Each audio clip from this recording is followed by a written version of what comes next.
میرے نبی کریم علیہ الصلوۃ والسلام کی صفائی کا، نفاست کا، حضور کے حسن کا، ظاہری حسن کا جو اللہ نے دیا تھا، اس کا حال یہ ہے کہ رب فرماتا ہے والضحیٰ واللیل اذا سجا، محبوب تیرے چمکتے ہوئے چہرے کی بھی قسم ہو، اور جب اس کے گرد زلفیں چھا جاتی ہیں مجھے اس کی بھی قسم ہو۔ اور حضرت عبداللہ بن رواحہ نبی پاک کے صحابی ہیں، وہ فرماتے ہیں کہ حضور کوئی معجزہ نہ دکھاتے، نہ چاند توڑتے، نہ ڈوبا سورج موڑتے، نہ درختوں سے کلمہ پڑھواتے، کوئی معجزہ نہ دکھاتے، پھر بھی نبی پاک کا چہرہ اتنا خوبصورت تھا کہ لوگوں نے دیکھتے جانا تھا اور کلمہ پڑھتے جانا تھا۔ یہ حضور علیہ السلام کے ظاہری حسن کا حال تھا، لیکن اس کے باوجود اللہ کے محبوب آئینے کے سامنے کھڑے ہو کے کنگھی فرماتے تھے، تیل استعمال فرماتے تھے۔ اللہ کے محبوب علیہ السلام اپنے بالوں کے درمیان سے مانگ نکالتے تھے، آدھے بال ایک طرف ہوتے تھے، آدھے ایک طرف ہوتے تھے، اور صحابہ فرماتے ہیں کئی دفعہ حضور امامہ اتارتے تو ان بالوں کے بیچ جو خوشبو لگی ہوتی اس کا رنگ بھی ہم دیکھا کرتے تھے۔ حضور صاف لباس پسند کرتے تھے۔ ایک شخص کو حضور نے دیکھا، اس نے میلے کچیلے کپڑے پہنے، تو حضور نے ٹھنڈی آہ بھری، فرمایا کاش یہ دھو کے کپڑے پہنتا۔ ایک شخص کو دیکھا بال بکھرے ہیں، کنگھی نہیں کی، تو حضور فرمانے لگے کاش یہ کنگھی کر لیتا۔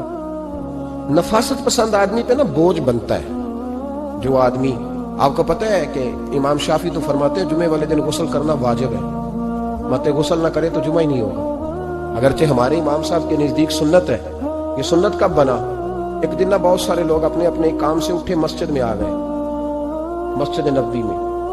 کوئی کسان تھا تو کھیت سے اٹھ کے آ گیا، کوئی مزدور تھا تو مزدوری سے اٹھ کے آ گیا۔ تو مسجد میں جب بہت سارے لوگ جمع ہوئے نا، تو بعض لوگوں کو دقت محسوس ہوئی، تو رسول کریم علیہ السلام نے فرمایا کتنا ہی اچھا ہو کہ تم جمعے والے دن نہا کے آیا کرو۔ بس وہ صحابہ کا مزاج ہمارے والا نہیں تھا کہ تفصیل بتائیں، حکمت بتائیں، ملے گا کیا، ثواب کتنا، نہ نہائے تو گناہ، یہ کوئی نہیں۔ حضور نے کہا کہ نہا کے آؤ تو کتنا ہی اچھا ہے۔ پھر کسی صحابی نے کبھی بھی بغیر غسل کیے جمعہ ادا ہی نہیں کیا، کسی نے بغیر غسل کے کبھی جمعہ ادا ہی نہیں کیا نا۔ اسلام بڑا خوبصورت دین ہے۔ حضور نے فرمایا جو کچا پیاز کھائے وہ مسجد نہ آئے، پہلے مسواک کرے، دانت صاف کرے، پھر آئے۔ نبی پاک صلی اللہ علیہ وسلم نے فرمایا جو کچی مولی کھائے مسجد نہ آئے۔ مولی کھانا جائز ہے، پیاز کھانا جائز ہے، لیکن منہ سے بدبو آتی ہے۔ نبی پاک علیہ السلام کا ظاہری حسن کیا بات ہے۔ میلاد مبارکہ میں نبی پاک علیہ السلام کی جو چیز بڑی کھل کے واضح آتی ہوتی ہے وہ رسول اللہ کا حسن و جمال ہے۔ آپ کی والدہ، آپ کی والدہ، آپ کی والدہ سیدہ طیبہ طاہرہ حضرت سیدہ آمنہ رضی اللہ تعالیٰ، اماں جی کہتی ہیں کہ میرے محبوب جب میرے بطن اقدس میں آئے تو جو تکالیف عورتوں کو ہوتی ہے مجھے ان میں سے کوئی تکلیف بھی نہیں ہوئی، اور اماں جی کہتی ہیں مجھے کبھی کوئی ثقل، کوئی بوجھ محسوس نہیں ہوا، اور فرماتی ہیں کہ جو ولادت کے وقت لوگوں کو، عورتوں کو تکلیف ہوتی ہے مجھے وہ بھی نہیں ہوئی، اور فرماتی ہیں کہ نبی کریم علیہ السلام پیدا ہوئے تو ہمیں حضور علیہ السلام کی ناف کو کاٹنا نہیں پڑا، ناف بریدہ پیدا ہوئے، ختنہ شدہ پیدا ہوئے۔ آپ کو پتہ ہے عورتیں غسل دیتی ہیں بچے کو پیدا ہونے کے بعد، لیکن میرے محبوب نے سجدہ ہی کر لیا پیدا ہوتے ہی، امتی امتی کہتے ہوئے پیدا ہوئے۔ حق نے فرمایا کہ بخشا الصلاۃ والسلام، اور پہلے سجدے پر روز ازل سے درود۔ میرے امام فاضل بریلوی کا جو انداز تکلم ہے نا، اس کی بھی حد ہی کوئی نہیں، کوئی حد ہی نہیں، کہاں تک ان کی محبت جاتی، کہنے لگے پہلے سجدے پہ روز ازل سے درود، یادگاری یہ امت پہ لاکھوں سلام، یادگاری یہ امت پہ لاکھوں سلام۔ بتائیے بغیر وضو کے، بغیر غسل کے سجدہ ہو جاتا ہے؟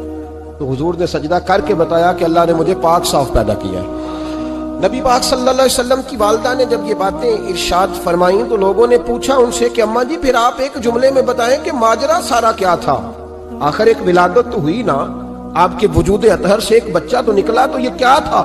تو سیدہ آمنہ فرمانے لگی خرج منی نور، بس میرے وجود سے ایک نور نکلا، بس میرے وجود سے ایک، اور روشنی آتی جاتی ہے تو کسی کو تکلیف نہیں دیتی، ایک نور نکلا۔ میرے رسول کریم علیہ السلام کو ظاہری حسن بھی کمال دیا، اور پھر حضور کی نفاست پسندی، صفائی پسندی۔ نبی پاک جب بات کرتے تھے نا تو حضور کے دانتوں سے نور نکلتا، اس کے باوجود حضور ہر وضو کے لیے مسواک کرتے۔ میں نے ہر نماز کے لیے نہیں کہا، میں اپنے لفظوں کا ذمہ دار ہوں۔ کس کے لیے بولے آپ حضرات؟ ہر وضو کے لیے، یعنی اگر نبی پاک نے وضو نماز کے لیے کیا تب بھی مسواک کی، اور اگر قرآن شریف کی تلاوت کے لیے کیا تو پھر بھی مسواک کی، کسی اور موقع کے لیے وضو فرمایا تو پھر بھی مسواک کی۔ اور سیدہ عائشہ فرماتی ہے جب بھی حضور گھر سے نکلنے لگتے پہلے مسواک فرماتے، حالانکہ رسول پاک کے دندان اقدس تو نور والے تھے، ضرورت ہی نہیں تھی، ہماری تعلیم کے لیے نفاست پسندی. ایک بات میں نے شروع کرنی ہے پر آپ نے ناراض نہیں ہونا, پہلے وعدہ کر لیں. جڑے نہیں بولے انہوں نے نکیر آتا ہو جانا ہے. چلو ہو جائے جی, کوئی گل نہیں, خیر ہے, ہو جائے آپ نے.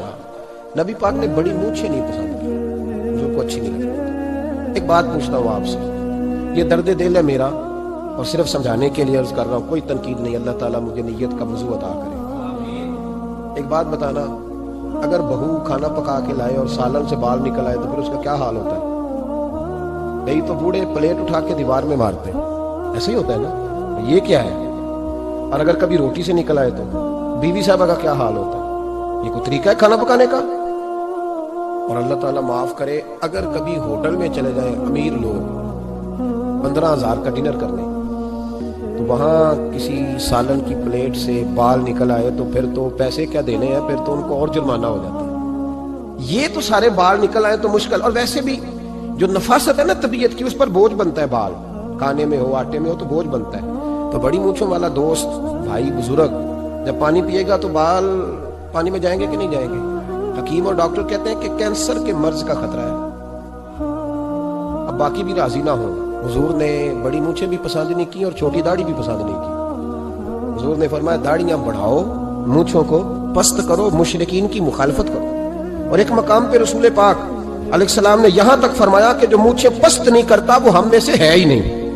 نے سخت لفظ. ایک صحابی تھے, آپ یقین کریں نا, کئی دفعہ دوستوں کو کہنا پڑتا ہے, اور کئی دفعہ نا مجھے محسوس ہوتا ہے کہ یار ہم روز ہی کہتے ہیں, لیکن کہتے پتہ کیوں ہے کہ بوجھ بنتا ہے وہ بندہ جو اس طرح کی تباہ کے ساتھ آتا ہے. یہ حضور نے پسند نہیں کیا. ایک شخص نبی پاک کے سامنے آیا, قاضی عبدالدائم دائم صاحب نے لکھا ہے, بڑی خوبصورت بات لکھی ہے. کہنے لگے حضور کے سامنے وہ اکثر آیا کرتا تھا تو مونچھیں بڑی تھی, حالانکہ داڑھی بھی بڑی تھی, مونچھیں بھی بڑی تھی. 2-4 دفعہ حضور نے باتوں تات اللفظ سمجھایا. کچھ بندے نہیں سمجھتے, تات اللفظ سمجھاؤ یا بڑا کھول کھول کے سمجھاؤ, پر بات سمجھنے کو تیار نہیں ہوتے. پتہ نہیں کیا ایسا حسن ہے بھئی, جو حسن نبی پاک نے پسند نہیں کیا وہ کبھی حسن ہو سکتا ہے, کبھی خوبصورتی ہو سکتی ہے. وہ کسی کا ذاتی کلچر تو ہو سکتا ہے پر دین کی تہذیب نہیں. نبی کریم علیہ السلام نے کئی دفعہ سمجھایا تو ان کی سمجھ میں بات نہ آئی. ایک دن وہ بیٹھے ہوئے تو حضور نے ایک صحابی سے فرمایا کینچی لاؤ. کہنے لگے میں سمجھ گیا کہ میرے ساتھ کچھ ہونے لگا ہے. ساتھ ہی حضور نے فرمایا ایک مسواک بھی لانا. کہنے لگے میں نے کہا بچت ہو گئی, میرے تو دانت صاف ہے. تو یہ شاید اس کی بات ہونے لگی ہے جس کے دانت بھی ٹھیک نہیں. دونوں چیزیں جب آ گئی نا تو حضور اٹھے اور نبی پاک نے مسواک ان کے ہونٹوں پہ رکھی. اسی سے آبی ہونٹوں کے اوپر مسواک رکھ کے تو اوپر سے حضور نے مونچھیں کاٹ لی. فرمایا یہ نہ ایسا کرو, یہ چیز مجھے پسند نہیں ہے. حضور نے نفاست پسندی کو. اب تو اللہ تعالیٰ خیر کرے, ملنگ آ گیا مارکیٹ میں, ملنگ, درویشی, فقیری, اور ان کے پاس رش بھی زیادہ ہے, ان کے درباروں پہ بھی رش زیادہ ہے. جی کہتے ہیں حضرت صاحب درویش آدمی ہے. بھئی روٹی تو پورے ٹائم پہ کھاتا ہے, مونچھیں کٹوانے میں ہی درویش ہو گیا, نہ بال کٹواتا ہے نہ مونچھیں کٹواتا ہے. یہ گرو نانک کی تعلیمات ہے, یہ نبی پاک کی تعلیم نہیں. وجود کا کوئی بال نہ کٹوانا یہ سکھوں کا طریقہ ہے. مسلمانوں کا یہ انداز, یہ کدھر کی فقیری ہے؟ دین کوئی غلاظتوں والا معاذ اللہ, کہ بابا کپڑے نہیں بدلتا, بابا غسل نہیں کرتا, بابا بال نہیں کٹواتا. بابا ہے, پاگل ہے. قطعی طور پر کوئی فقیری نہیں. فقیری صرف وہ ہے جو میرے نبی نے کیا ہے صلی اللہ تعالی. اس منبر پر بیٹھنا فقیری ہے چونکہ حضور ہر جمعے بیٹھا کرتے تھے. مصلی پہ نماز پڑھانا فقیری ہے چونکہ حضور ہر جمعے ہر 5 نمازوں کی حضور امامت فرماتے. دین کی تبلیغ کرنا فقیری ہے جو میرے نبی پاک کیا کرتے. خلاف پیغمبر کسے راہ گزیر, وہ فقیری نہیں, وہ تماش بھی نہیں ہے, لوٹنے کا طریقہ ہے. اس کے علاوہ کوئی سٹائل نہیں. فقیری صرف وہ ہے جو رستہ میرے رسول پاک نے ہمیں عطا فرمایا, اس سے ہٹ کر کوئی فقر نہیں. میری بات کی سمجھ آ گئی آپ حضرات کو؟ نبی پاک علیہ السلام صاف لباس, اچھے کپڑے, اجلا انداز. اچھا, جو بات جہاں میں لے کے جانا چاہ رہا ہوں اس کو سمجھیں. ایک آدمی ظاہری طور پر بڑا خوبصورت ہو پر کپڑے میلے کچیلے پہنے, وہ بھی بندہ اچھا نہیں لگتا. ظاہری بھی حسن ہو, کپڑے بھی اس کے صاف ہو, لیکن بولے سخت, باتیں ترش کرے, تلخ جملے بولے, تو اس کی بھی ساری پرسنالٹی ڈیمیج ہو جاتی, ختم. بڑا اچھا آدمی تھا, بڑا نورانی چہرہ تھا, بڑی خوبصورتی تھی, بڑا صاف ستھرا تھا, بڑا پاکیزہ تھا, کپڑے بھی بڑے خوشبو والے پہنے ہوئے تھے, بڑے صاف ستھرے لباس میں ملبوس تھا. لیکن جب اس نے بات شروع کی اور بزرگ تھا, سفید داڑھی تھی, معاذ اللہ تعالیٰ کسی بچے کو گالی دے دی, اچھا لگتا ہے؟ مجھے بتائیں اس کے پاس بیٹھنے کو دل چاہتا ہے؟ اس کی ساری پرسنالٹی جو ہوتی ہے وہ خراب ہو جاتی ہے. شخصیت کا جو ایک بھرم ہوتا ہے وہ ٹوٹ جاتا ہے. ایک روایت میری نظر سے گزری اور کیا ہی انداز ہے, امام زرقانی نے لکھی. ایک صحابی ہیں حضرت ابو